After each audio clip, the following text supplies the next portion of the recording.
Oh no.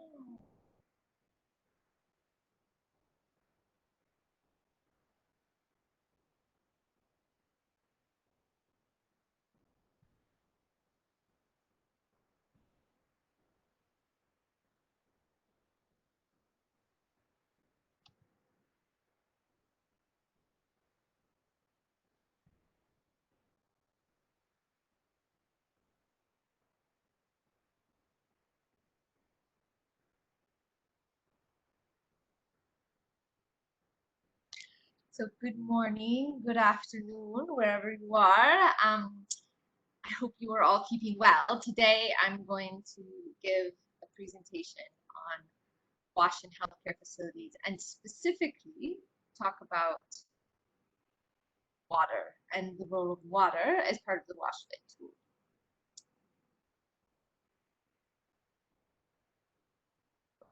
Trying to advance my slides, bear with me here. Okay, so this is part of a series that WHO and UNICEF have been hosting, and this is the first one on water. You can learn about all the other elements, healthcare waste, hand hygiene, environmental cleaning, and sanitation by going to the WASH in Healthcare Facilities YouTube channel or washinhcf.org. So today we're just going to break right into the water requirements for WASH in healthcare facilities. So these figures are from April. It's important that you check what the latest figures are for your country and your locality because the situation is evolving very rapidly. So I wanted to first just orient you to two key documents on COVID and WASH that have many recommendations for water, as well as our baseline statistics and our practical steps guidance for how to improve WASH in healthcare facilities. So the COVID-19 technical note, it has now just gone through the third update, and you can find this update on the WHO site. And it highlights very specific elements about water quality and the evidence we know about how disinfection and chlorination specifically can remove viruses from water. It also talks about plumbing. It talks about water quantity needs for cleaning, for hand hygiene, and other uses. Also wanted to highlight that WHO came out with recommendations in April for widespread hand hygiene practices. And this relates not only to healthcare facilities, but to all types of buildings, households, and settings. And it has important implications for amplifying and strengthening not only access to, but support to sustainably change and improve hand hygiene behaviors. The second two documents are documents that WHO and UNICEF published last year, and they are the JMP Joint Monitoring Program baseline figures. Now these figures are being updated now, and you can visit the washdata.org to find the latest figures for what the access is to WASH in healthcare facilities. And the second document outlines the practical steps, of which there are 8, that can be taken largely at the national level, but also at the facility level around improving standards, around strengthening monitoring, around improving and empowering the health workforce. So what are the main messages from all these documents? First of all, hand hygiene is really important. For a disease where we don't have a vaccine, we don't have a standard course of treatment, prevention is critical. And we already know that hand hygiene is one of the most effective infection prevention and control measures, and it's also one of the simplest. But that doesn't mean that it's not easy to implement widespread. Environmental hygiene is really important, and we know that coronavirus is particularly fragile in the environment, and that basic and very common disinfection products such as bleach can kill the virus within 1 minute. All our existing guidance on water, on sanitation, on healthcare waste apply to COVID. So nothing extra or new is needed, but we know that a lot of countries and a lot of healthcare facilities are far from even reaching basic standards. So it's an opportunity to strengthen and to invigorate the work that's happening on WASH. On investments, it's becoming clear that WASH should and ought to be a part of all COVID plans. And it's not just the wash services that need to be put in place to reach those who aren't served, but it's making sure that those who are served, even if they can't pay, that their services continue, and that wash workers, whether they be hygiene promoters or sanitation workers or those working on water treatment, that they be equipped and given the ability to move even where movements are restricted to do their jobs. That's the last point. Okay. So wash fit and water. So these indicators are all based on existing WHO guidance, both from the guideline on drinking water quality as well as on essential environmental health services. So they basically surround 5 main areas. So supply, there must be a supply on site, on premises. Availability, it must be available at all times. And this can be very difficult, especially we know where there's pipe supplies where there's often services. Quantity, this is an ongoing challenge in many places, not only because of climate change impacts, but on impacts around insufficient energy, which is necessary to pump water, and other demands. But there should be water for all uses, not just cleaning or not just drinking.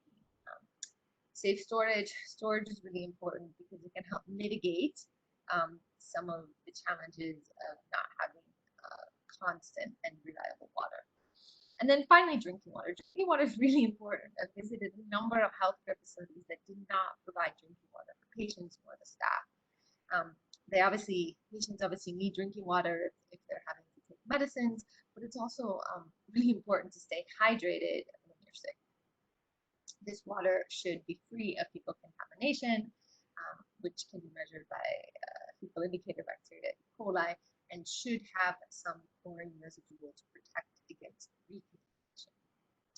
And then lastly, there should be some type of surveillance, and that surveillance could be happening by the regulatory authority, by the water supply company, or even by someone within a healthcare facility. Okay, so I've just talked already about some of the needs of the water, and there's many types of activities that it's needed for: drinking, hygiene, cleaning. As I mentioned, it must be on site and from an improved source. So an improved source is a source that's much less likely to be impacted by fecal contamination or other types of contamination. And this could be borehole, it could be piped water into the building, it could be a protected rainwater collection system. I've shown here the core questions and indicators for wash and healthcare facilities produced by WHO and UNICEF, and these provide a good basis for understanding what to monitor and what indicators to use. But I wanted to highlight these aren't extensive and they don't go into all of the basic standards, including things like water quantity and water quality. So I was supposed to give you time to think about that, and I probably didn't, but I just wanted to highlight that climate change is having a big impact on water supplies, and this is particularly acute in the healthcare facility setting. So we know droughts, floods, extreme weather, sea level rise, they can all affect availability, they can negatively affect quality, but they also have a big impact on the functioning of plumbing systems. These plumbing systems can become easily damaged, or they can suffer from microbial growth from inconstant use. We also know that patient loads may increase during extreme weather events, so illness and more need to seek health care, which puts a further strain on systems. And then lastly, as I had mentioned earlier, the water utility workers and plumbers and other types of technicians may either have restricted movement or could be sick themselves from COVID, and that can be problematic if you need someone to make sure that the system is functioning or to be repaired. Okay, so what should you be doing differently for COVID, or what should you be thinking about more in particular that maybe you weren't before? First of all, healthcare facilities that are serving COVID patients must have water, and that's really critical. So obviously doing an assessment of where those priority facilities are whether they're treating patients or there's plans for them to treat patients.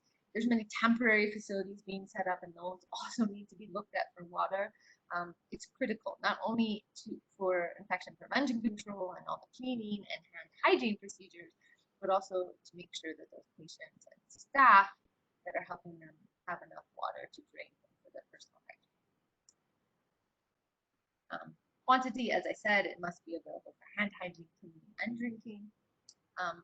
Quality, again, we need to make sure that there's a chlorine residual. We have no evidence that there is SARS coronavirus 2, the particular pathogen that causes COVID-19 in drinking water, and it's not likely to persist very long if it is in drinking water, and this was only water that was equally impacted.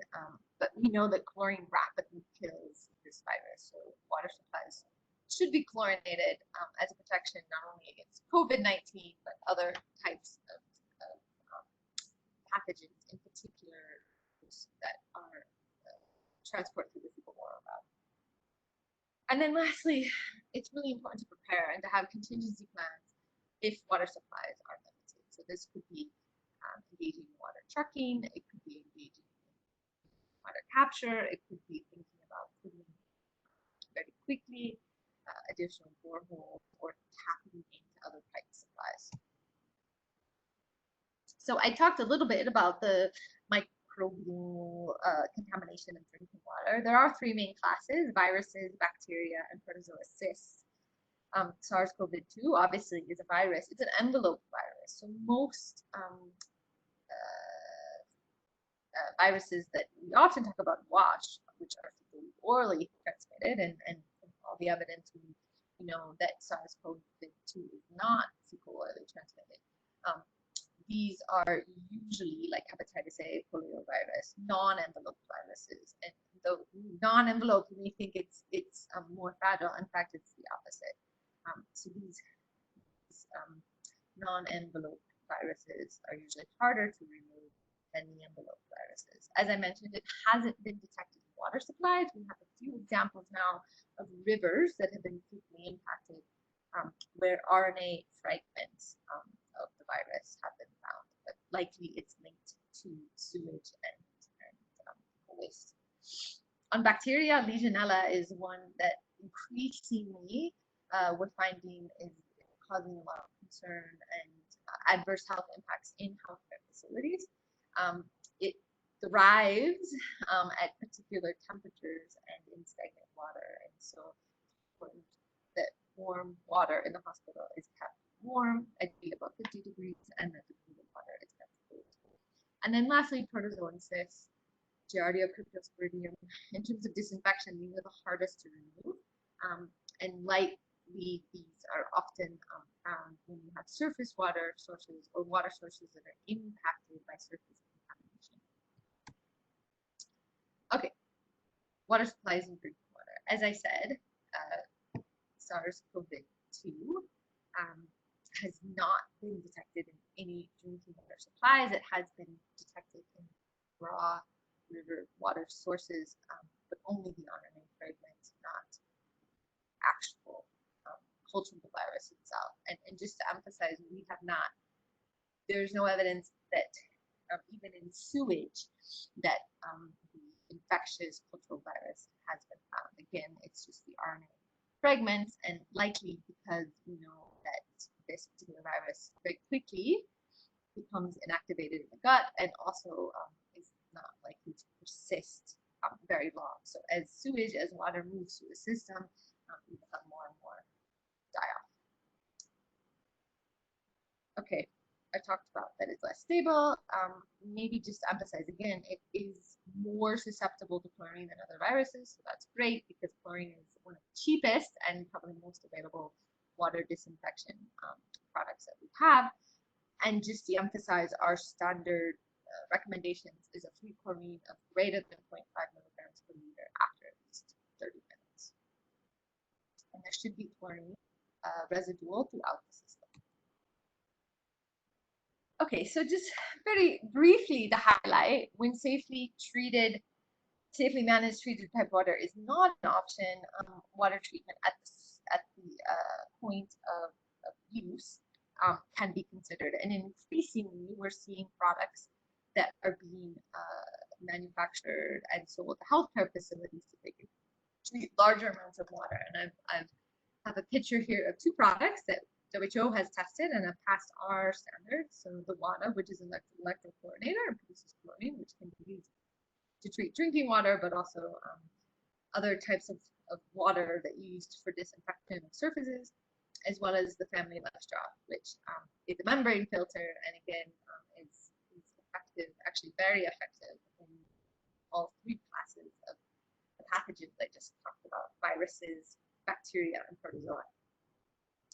So WHO does regularly test household treatment products, and I've listed all the ones that we've tested so far and whether they fit into our comprehensive protection category. So this is 2 or 3 stars, which means they remove all 3 classes of pathogens, our targeted protection, or little or no protection. So for the little or no protection, don't waste your time, don't waste your money. These don't have much of an impact at all. If you are using a product or you know of a product that's not on our list, please reach out to us. You can find the contact information on our website, because we'd love to test your product and to make sure that it's providing the health protection that it claims. So more broadly, in terms of safely managed water supply, this all emanates from the guidelines for drinking water quality, which the main mechanism for implementing those guidelines is the water safety plan. And the WASH Fit was actually modeled after the water safety plan to have that iterative, multi-step process of forming a team, doing the assessment, assessing risk, putting in an implementation plan, and monitoring the plan. Most of these points I've already mentioned, but just to say, we also have specific standards on healthcare facilities, and the recommendations on water in those come from the guidelines for drinking water quality. So what are the needs and the standards? Here are just a few examples of different designs of water sources that would be recommended for providing largely less or no contaminated water and being more climate resilient. So we have rainwater harvesting, which obviously makes a lot of sense in climates where you have regular rainfall. You need to obviously design your tank such that it maximizes storage without being so costly that it doesn't make sense.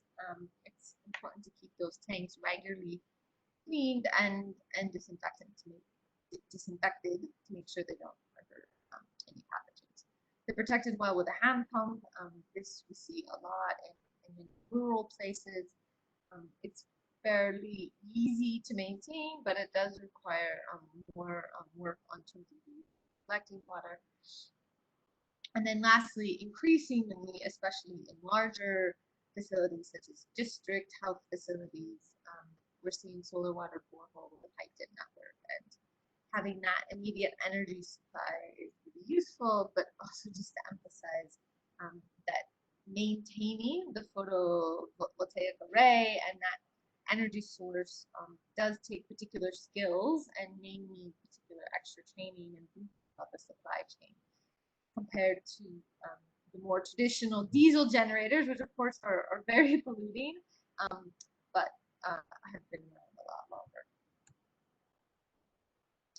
Okay, this is just to give you a quick snapshot of what generally our recommendations are for quantities. And what we recommend is in a healthcare facility that you actually do the calculations yourself to get an idea of what are the needs of your facility based on the number of patients and based on the types of services you're providing. Obviously, inpatient services require more water, not only for cleaning, but also so those individuals can shower and bathe. In terms of how much water is needed for hand washing in source limited settings, there's not a whole lot of research on this, but we're finding that as little and even less than half a liter of water. And obviously, if you turn the tap off while you're doing scrubbing, which is one of the most important actions for removing the virus and other pathogens from your hands, you save a lot of water. And increasingly, we have evidence that even just 200 milliliters of water is sufficient for hand washing. Okay, these are just a few more examples of measures to improve climate resilience. So we measured, I already mentioned the rainwater harvesting, solar powered water pumping. Elevating your water storage is fantastic, not only for keeping water away from floods and getting washed away, but also because it means the water can flow like gravity through your pipe system, so you don't need to have additional power. On-site water treatment in case your water supplies become compromised, and portable drinking water and hand washing stations.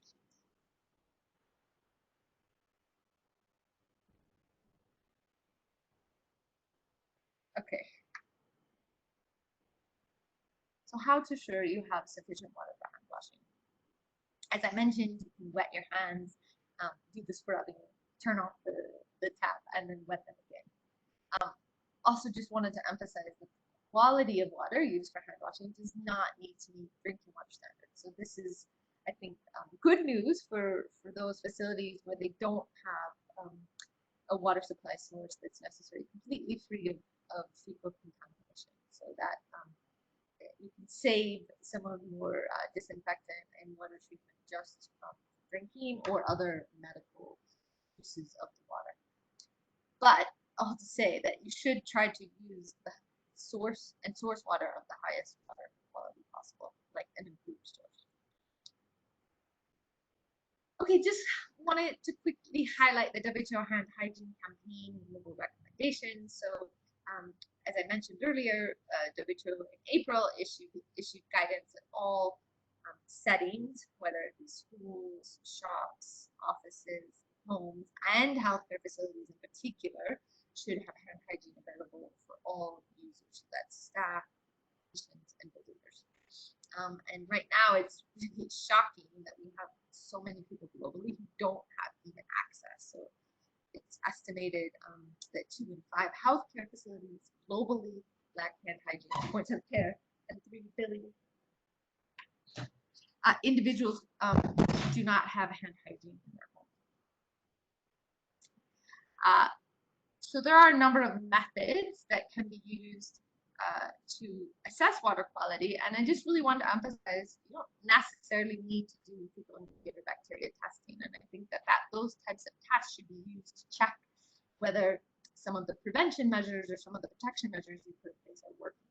Sanitation and inspection forms, which are in the back of WashFit, are really useful for understanding what kind of risks you may have from your water supply. Looking at the regulatory data is important. Even checking the chlorine residual. If you have a chlorine residual that meets the WHO recommendations of 0.2 to 0.5 milligrams per liter, you can be fairly confident that you don't have any fecal contamination. And of course, there is a fecal indicator bacteria testing which can be done.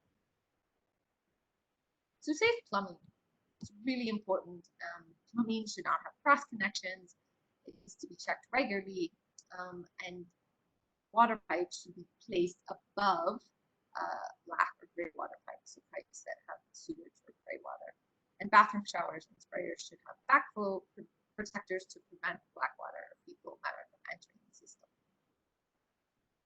And after an adverse event, or after, for example, you had a shutdown of the building for several months, it's really important that the water system is flushed with a chlorine disinfectant to make sure any bacteria that may be growing in the pipes or other pathogens is removed before starting the system again.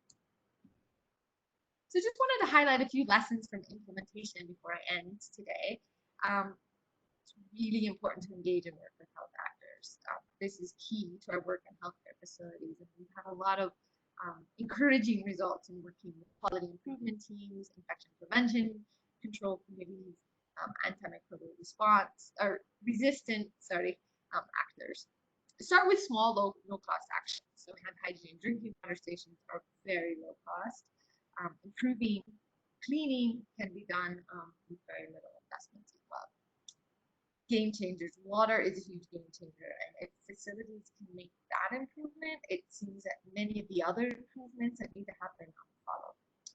It's important to incentivize change and support learning. So provide opportunities for facilities to come together, to share experiences, to recognize and reward staff that are doing a good job and going above and beyond what is asked of them.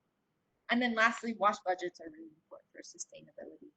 And reoccurring costs such as buying disinfection materials, disinfectant testing materials, even small parts such as washers and valves for fixing plumbing. So the key takeaway is that water is fundamental for providing safe and clean care. And this is even more so during outbreaks. But it's also important for the dignity and the rights and this human rights element. The social justice element is just as important as the infection prevention control. When possible, the water should be treated. And what you can do, you can advocate for investments. You can identify which healthcare facilities are most in need, and WashFit has a really great assessment tool to help with that. But you can also engage civil society, NGOs, and existing communities. So join the revolution, be part of the solution. I really encourage you to visit washinhcf.org. You can connect on Twitter, you can make a commitment, and you can work to make sure that WASH in healthcare facilities is no longer a problem, but is something that every facility, every healthcare provider, every healthcare seeker has access to. So thank you and have a wonderful day. Here's a list of the key resources where you can find more information.